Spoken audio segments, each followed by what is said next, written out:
Hey, my name is Nick Thomas, and I'm going to be reading from J.D Salinger's The Catcher in the Rye for Banned Books Week. So I'll just go ahead and read, and then I'm going to talk about why and where this book was banned. I'm reading from pages 63 and 64. I didn't turn it off right away, though. I just kept laying there on Ellie's bed, thinking about Jane and all. It just drove me stark staring mad when I thought about her and Stradlater parked somewhere in badass Eddie Banky's car. Every time I thought about it, I felt like jumping out of the window. The thing is, you didn't know Stradlater. I knew him.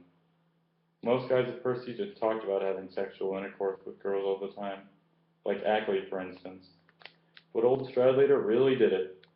I was personally acquainted with at least 2 girls he gave the time to. That's the truth.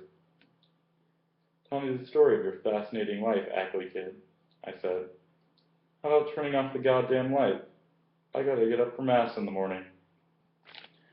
I got up and turned it off. It made him happy.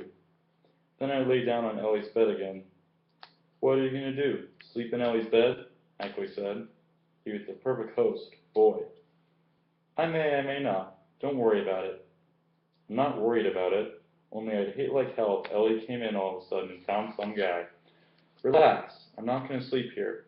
I wouldn't abuse your goddamn hospitality. A couple of minutes later, he was snoring like mad. I kept laying there in the dark anyway, though trying not to think about old Jane Stradlater in that goddamn Eddie Banky's car. But it was almost impossible. The trouble was, I knew that guy Stradlater's technique.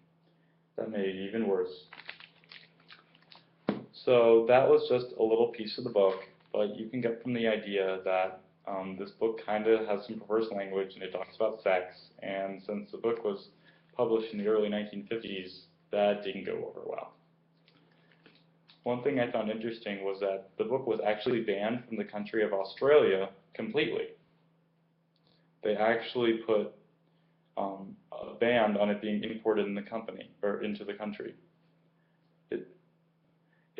The Customs Department added the novel to the list of banned books on the 21st of August, 1956. Now, this was without the book actually going through the country's proper processes to determine if the book's to be banned.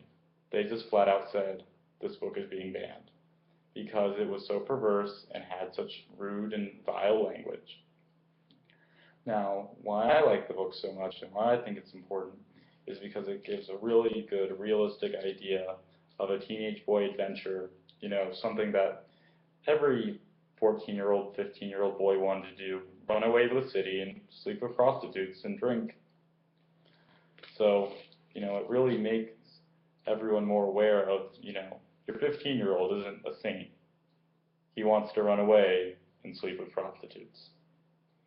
And maybe that's what America needed to realize, or Australia in this case. Well, thanks for watching at least.